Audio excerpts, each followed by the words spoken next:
Welcome to a new episode from English Plus Podcast. This episode is Business English Intermediate 2, and in this episode we will talk about ways of working. We will talk about working hours. We will talk about words you can use to describe your work depending on how you feel about your work, and then we will talk about words we can use to describe the nature of our work. So without further ado, let's start with this episode, but first let me remind you that you can find the transcript of this episode in a link I will leave in the description, and you can also support English Plus Podcast by becoming a patron of the show on Patreon. You can also find a link to that in the description. When you support English Plus Podcast, you will also get the exclusive PDF practice worksheets that come with every single episode we launch every day. So if you want to support us and if you want to invest in your English learning, become a patron of the show on Patreon. So now, without further ado, let's start with our lesson for today, ways of working. Now, first, we'll take a look at the accounts of 4 different people talking about their working hours, and we will learn different ways to talk about different working hours that we may have. So let's start with the first one. I'm an office worker in an insurance company. It's a 9-to-5 job with regular working hours. I need to swipe card to get into the office. The work isn't very interesting, but I like to be able to go home at a reasonable time. Now here we have a couple of words we need to focus on. First, this person said, I'm an office worker. And an office worker is a person who works in an office, for example, carrying out clerical or administrative work for an organization. So it might not be very interesting, but it is necessary to have people work as office workers. And here this person continued by saying it's a 9-to-5 job.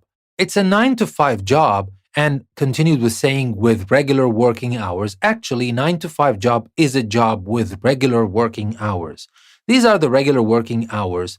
Later on, we will see that we have other than the regular working hours. A 9-to-5 job, you might say, I start at 10 and I finish at 6. Can I say a 10-to-6 job? Of course you can say that. But a 9-to-5 job is a common word people use to talk about jobs with regular working hours. That's the meaning of 9-to-5.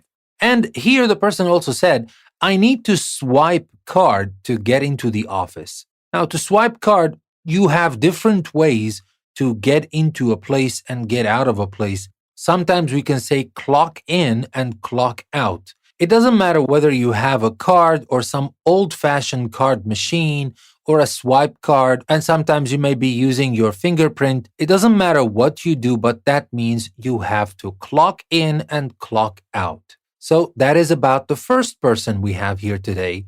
We learned the words office worker, 9-to-5 job, and regular working hours, and swipe card to get into the office. So now let's take a look at the second person. I'm in computer programming. There's a system of flexi time in my company, which means we can work when we want within certain limits.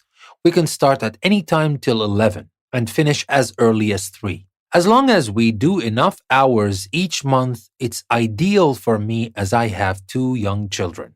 So this person is talking about flexi time here. And in the description she gave us, she explained what flexi time is like. Flexi time doesn't mean that you can come and go anytime you want. No, of course there are limits. And usually they tell you that you can start no later than this time. In the case here, no later than 11. And you can finish as early as 3. So you can't just leave before 3, but you can leave as early as 3.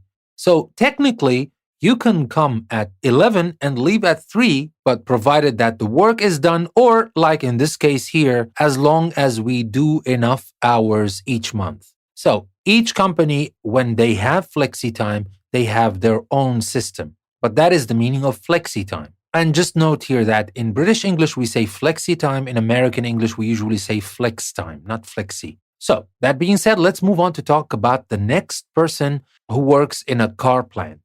I work in shifts and I have to clock on and clock off at the beginning and end of every shift. I may be on the day shift one week and the night shift the next week. It's difficult changing from one shift to another. When I change shifts, I have problems changing to a new routine for sleeping and eating. When the company is selling lots of cars, they ask us to work overtime, more hours than usual for more money. So here we have a couple of words we need to talk about. We have first the word shift. Now, what is the meaning of shift? Here, especially in factories and in places where they work 24 hours a day, they have different shifts because the company, especially if it's a factory, like in this example, a car factory, it never stops. It works 24/7. So they need to bring different workers at different times of day to keep the factory operational. And these different times, they call them shifts. And sometimes when you work in places like that, your shift may change from the day shift to the night shift, etc.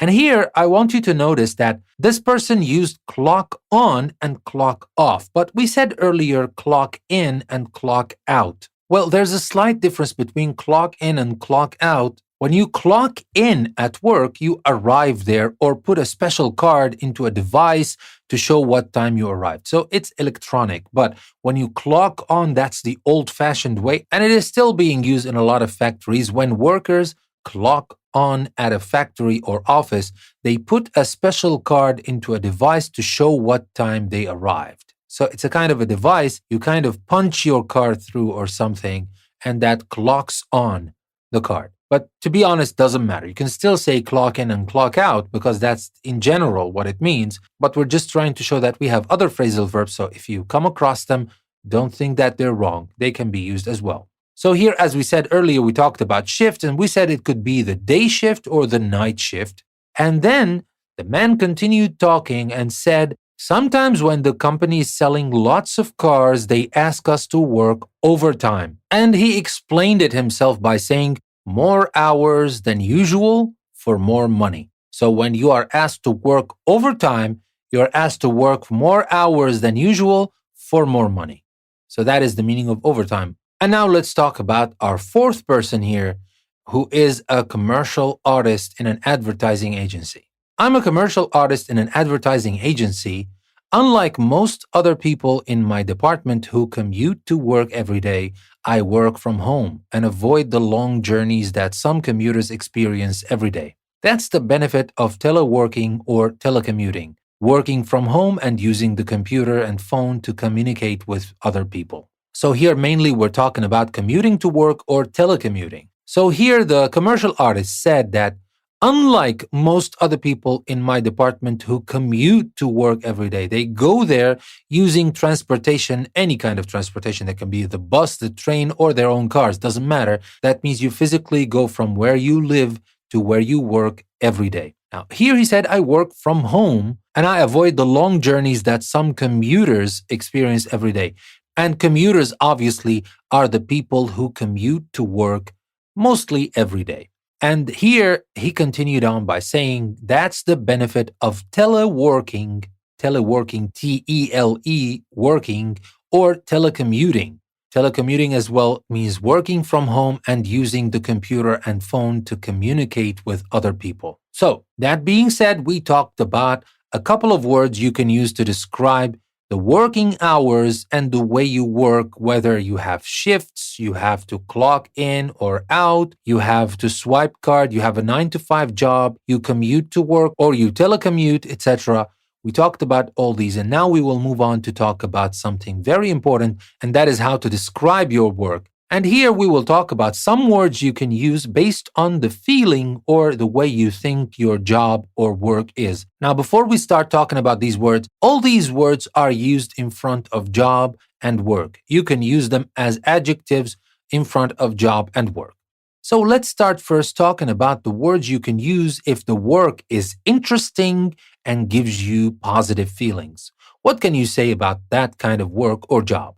You can say, it's a satisfying job, stimulating job or work, fascinating work or job, of course, exciting. So you can use these four words, satisfying, stimulating, fascinating, or exciting.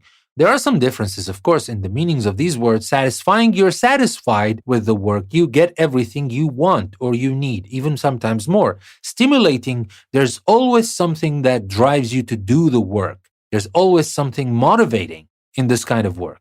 Fascinating, you're just saying that it's fantastic for whatever reasons you might have. Exciting, it's the same. You're always excited. You're never bored in this kind of work or job. But what if the work is not interesting? What if it is just the opposite? What do we say then? You can use the words dull, boring, uninteresting, or unstimulating. And that's just the opposite. If your work is not fascinating, it can be dull or boring. Now, sometimes it's not either or. It's not either fascinating or boring. Now, sometimes it can be ordinary. It's not fascinating and it's not dull. But if we're talking about the two opposite ends of the way you can use to describe your work, we can use dull and boring to describe your work if it is not that interesting. Or simply you can say uninteresting or unstimulating. So, what if the work involves doing the same things again and again? What do you call this kind of work? Well, you can say repetitive or routine.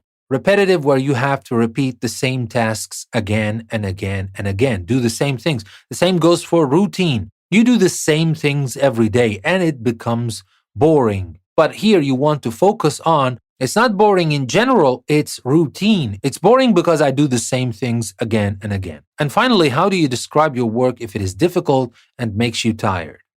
You can say the work is tiring. It's actually making you tired. It's tough. It's difficult. It's hard. The same like tough and difficult. Or you can use the word demanding.